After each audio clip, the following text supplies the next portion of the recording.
Book Fifth, Chapter 3 of The Ambassadors, by Henry James. Chad was not in fact on this occasion to keep his promise of coming back, but Miss Gostrey had soon presented herself with an explanation of his failure. There had been reasons at the last for his going off with ces dames, and he had asked her with much instance to come out and take charge of their friend. She did so, Strether felt, as she took her place beside him, in a manner that left nothing to desire.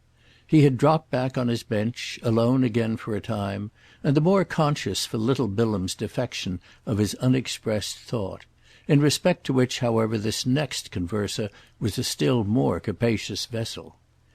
"It's the child," he had exclaimed to her almost as soon as she appeared, and though her direct response was for some time delayed, he could feel in her meanwhile the working of this truth. It might have been simply, as she waited, that they were now in presence altogether of truth spreading like a flood, and not for the moment to be offered her in the mere cupful; inasmuch as who should ces dames prove to be but persons about whom, once thus face to face with them, she found she might from the first have told him almost everything? This would have freely come had he taken the simple precaution of giving her their name. There could be no better example, and she appeared to note it with high amusement, than the way, making things out already so much for himself, he was at last throwing precautions to the winds. They were neither more nor less, she and the child's mother, than old school friends, friends who had scarcely met for years, but whom this unlooked-for chance had brought together with a rush. It was a relief, Miss Gostrey hinted, to feel herself no longer groping. She was unaccustomed to grope and, as a general thing, he might well have seen, made straight enough for her clue. With the one she had now picked up in her hands there need be at least no waste of wonder. "She's coming to see me. That's for you," Strether's counsellor continued, "but I don't require it to know where I am." The waste of wonder might be proscribed, but Strether, characteristically, was even by this time in the immensity of space. "By which you mean that you know where she is?" She just hesitated. "I mean that if she comes to see me I shall, now that I've pulled myself round a bit after the shock, not be at home." Strether hung poised. "You call it, your recognition, a shock?" She gave one of her rare flickers of impatience. "It was a surprise, an emotion. Don't be so literal. I wash my hands of her." Poor Strether's face lengthened. "She's impossible?" "She's even more charming than I remembered her." "Then what's the matter?" She had to think how to put it. "Well, I'm impossible. It's impossible. Everything's impossible." He looked at her an instant. "I see where you're coming out. Everything's possible." Their eyes had on it in fact an exchange of some duration; after which he pursued: "Isn't it that beautiful child?" Then as she still said nothing: "Why don't you mean to receive her?" Her answer in an instant rang clear: "Because I wish to keep out of the business." It provoked in him a weak wail. "You're going to abandon me now?" "No, I'm only going to abandon her. She'll want me to help her with you, and I won't."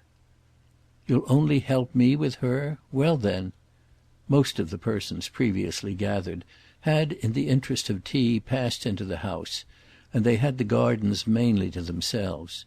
The shadows were long, the last call of the birds, who had made a home of their own in the noble interspaced quarter, sounded from the high trees in the other gardens as well, those of the old convent and of the old hôtel.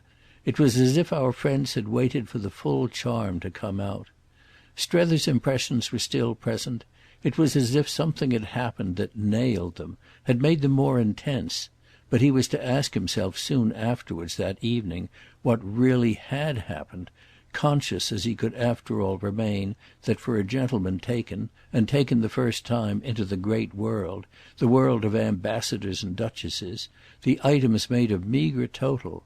It was nothing new to him, however, as we know, that a man might have, at all events such a man as he, an amount of experience out of any proportion to his adventures; so that though it was doubtless no great adventure to sit on there with Miss Gostrey and hear about Madame de Vionnet, the hour, the picture, the immediate, the recent, the possible, as well as the communication itself, not a note of which failed to reverberate. only gave the moments more of the taste of history.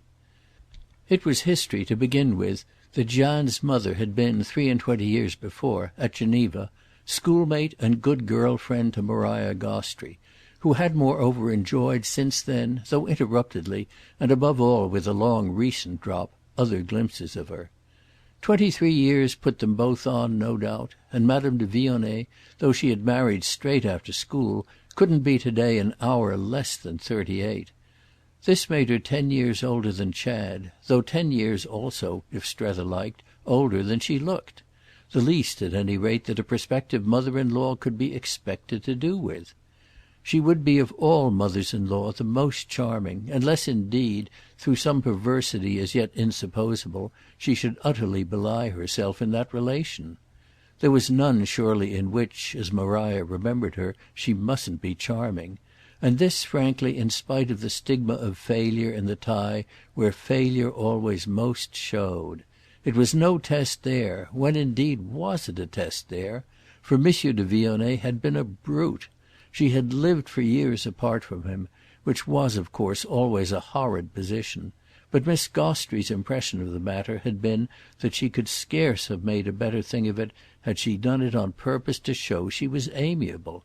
She was so amiable that nobody had had a word to say, which was luckily not the case for her husband. He was so impossible that she had the advantage of all her merits. It was still history for Strether that the Comte de Vionnet, it being also history that the lady in question was a countess, should now, under Miss Gostrey's sharp touch, rise before him as a high, distinguished, polished, impertinent reprobate, the product of a mysterious order.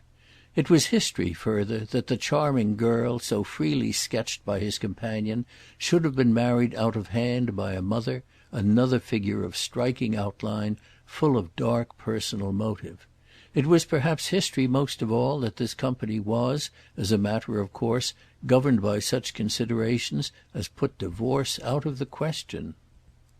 Ces gens-là don't divorce, you know, any more than they emigrate or abjure. They think it impious and vulgar; a fact in the light of which they seemed but the more richly special. It was all special; it was all, for Strether's imagination, more or less rich. The girl at the Genevese school, an isolated, interesting, attaching creature, then both sensitive and violent, audacious but always forgiven, was the daughter of a French father and an English mother, who, early left a widow, had married again, tried afresh with the foreigner, in her career with whom she had apparently given her child no example of comfort. All these people, the people of the English mother's side, had been of condition more or less eminent, yet with oddities and disparities that had often since made Maria, thinking them over, wonder what they really quite rhymed to. It was in any case her belief that the mother, interested and prone to adventure, had been without conscience, had only thought of ridding herself most quickly of a possible, an actual encumbrance. The father, by her impression, a Frenchman with a name one knew, had been a different matter, leaving his child, she clearly recalled, a memory all fondness, as well as an assured little fortune which was unluckily to make her more or less a prey later on. She had been in particular at school dazzlingly, though quite booklessly, clever, as polyglot as a little Jewess, which she wasn't, oh no, and chattering French, English, German, Italian, anything one would, in a way that made a clean sweep, if not of prizes and parchments, at least of every part, whether memorised or improvised, in the curtained, costumed school repertory, and in especial of all mysteries of race and vagueness of reference, all swagger about home among their variegated mates. It would doubtless be difficult to-day, as between French and English, to name her and place her. She would certainly show, on knowledge, Miss Gostrey felt, as one of those convenient types who don't keep you explaining, minds with doors as numerous as the many-tongued cluster of confessionals at St. Peter's. You might confess to her with confidence in Roumelian, and even Roumelian sins. Therefore— But Strether's narrator covered her implication with a laugh by which his betrayal of a sense of the lurid in the picture was also perhaps sufficiently protected. He had a moment of wondering, while his friend went on, what sins might be especially Roumelian. She went on at all events to the mention of her having met the young thing, again by some Swiss lake, in her first married state, which had appeared for the few intermediate years not at least violently disturbed. She had been lovely at that moment, delightful to her, full of responsive emotion, of amused recognitions and amusing reminders, and then once more, much later, after a long interval, equally but differently charming, touching and rather mystifying for the 5 minutes of an encounter at a railway station en province, during which it had come out that her life was all changed. Miss Gostrey had understood enough to see essentially what had happened, and yet had beautifully dreamed that she was herself faultless. There were doubtless depths in her, but she was all right. Strether would see if she wasn't. She was another person, however, that had been promptly marked, from the small child of nature at the Geneva school, a little person quite made over, as foreign women were compared with American, by marriage. Her situation too had evidently cleared itself up. There would have been, all that was possible, a judicial separation. She had settled in Paris, brought up her daughter, steered her boat. It was no very pleasant boat, especially there, to be in. But Marie de Vionnet would have headed straight. She would have friends, certainly, and very good ones. There she was at all events, and it was very interesting, her knowing Mr. Chad didn't in the least prove she hadn't friends. What it proved was what good ones he had. "I saw that," said Miss Gostrey, "that night at the Français. It came out for me in 3 minutes. I saw her or somebody like her. And so," she immediately added, "did you." "Oh no, not anybody like her," Strether laughed. "But you mean," he as promptly went on, "that she has had such an influence on him?" Miss Gostrey was on her feet. It was time for them to go. "She has brought him up for her daughter." Their eyes, as so often in candid conference, through their settled glasses, met over it long; after which Strether's again took in the whole place. They were quite alone there now. "Mustn't she rather, in the time then, have rushed it?" "Ah she won't of course have lost an hour. But that's just the good mother, the good French one. You must remember that of her, that as a mother she's French, and that for them there's a special providence. It precisely, however, that she mayn't have been able to begin as far back as she'd have liked, makes her grateful for aid." Strether took this in as they slowly moved to the house on their way out. "She counts on me then to put the thing through?" "Yes, she counts on you. Oh, and first of all, of course," Miss Gostrey added, "on her, well, convincing you."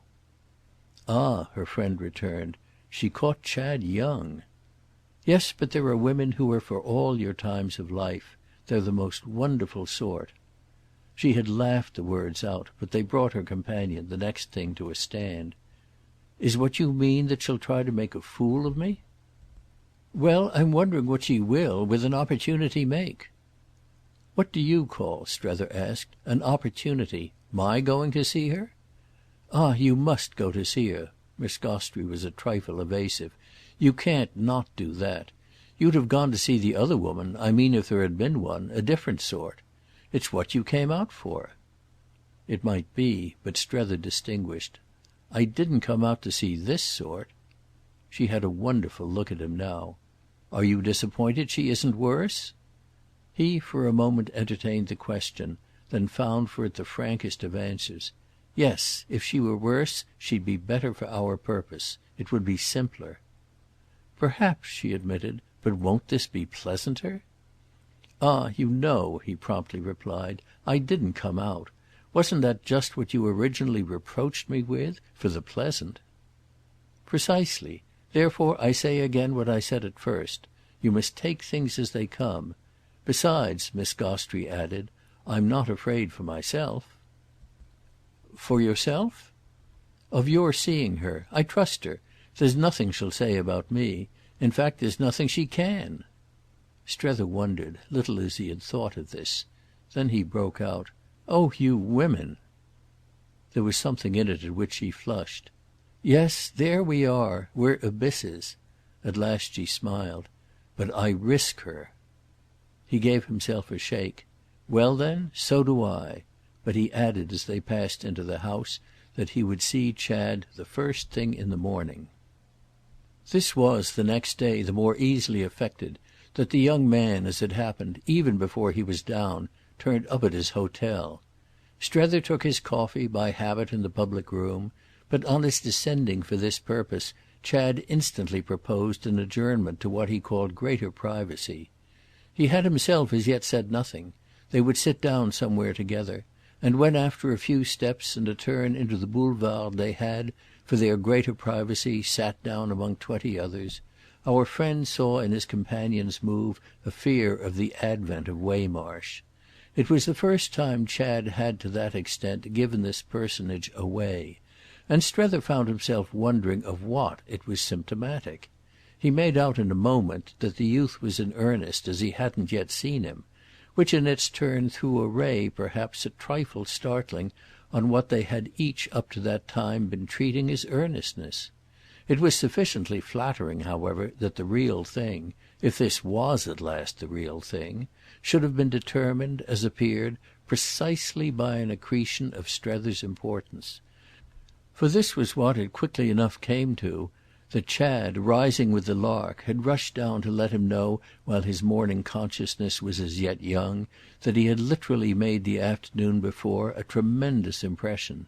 Madame de Vionnet couldn't rest till she should have some assurance from him that he would consent again to see her.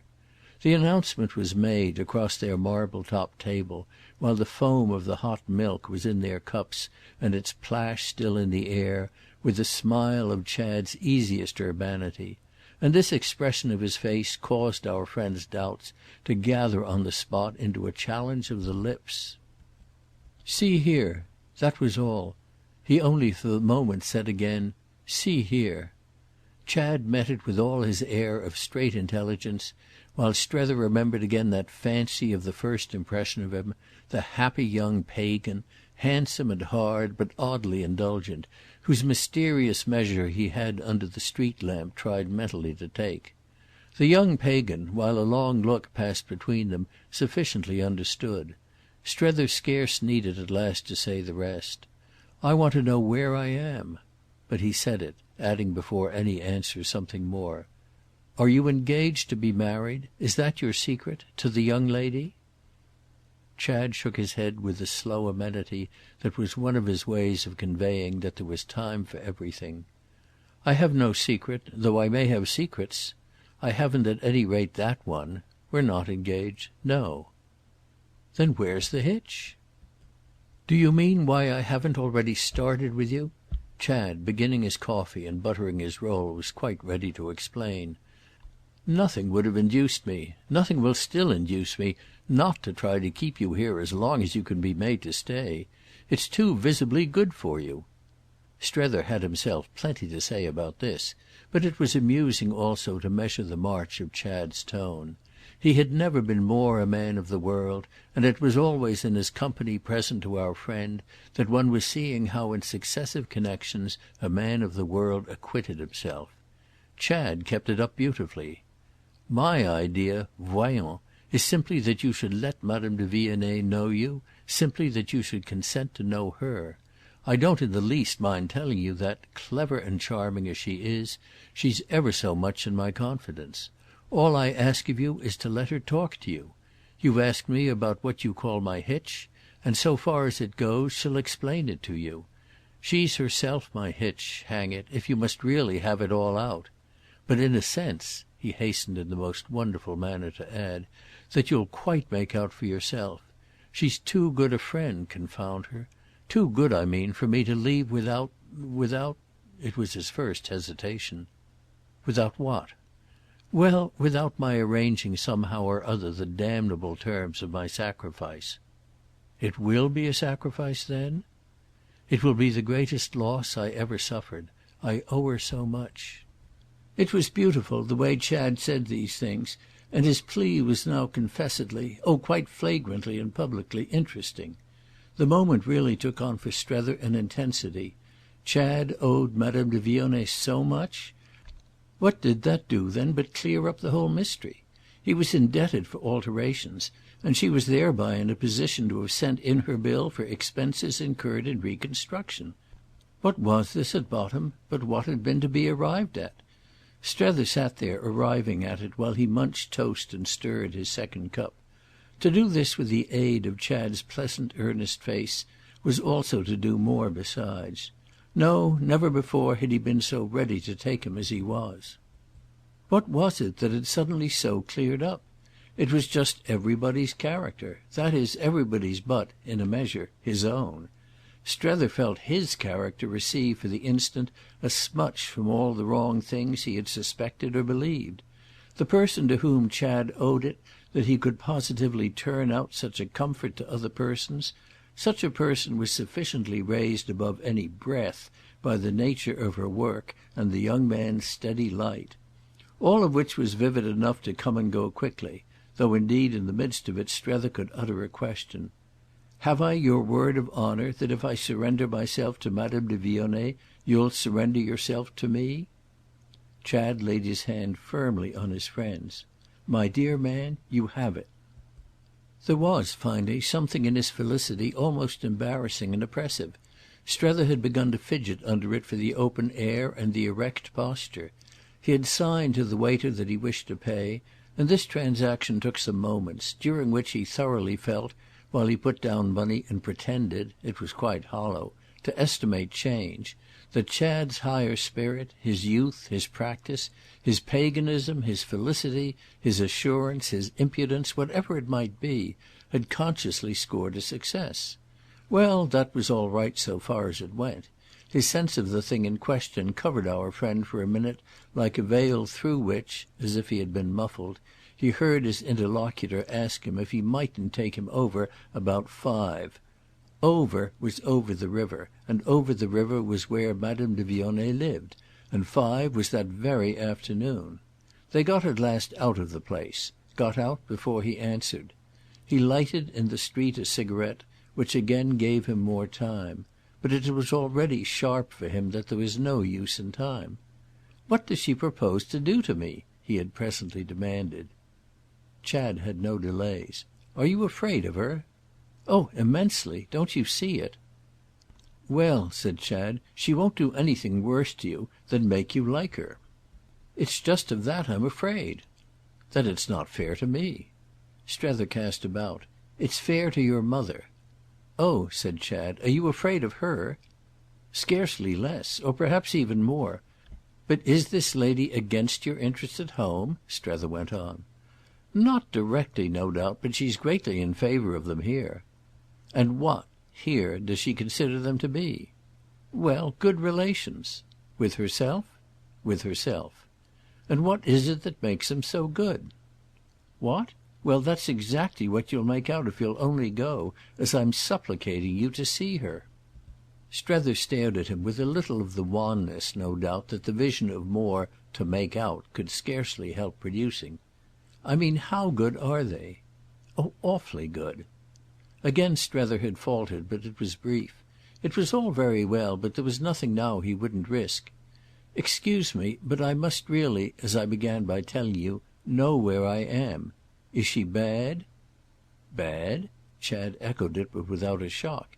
"Is that what's implied?"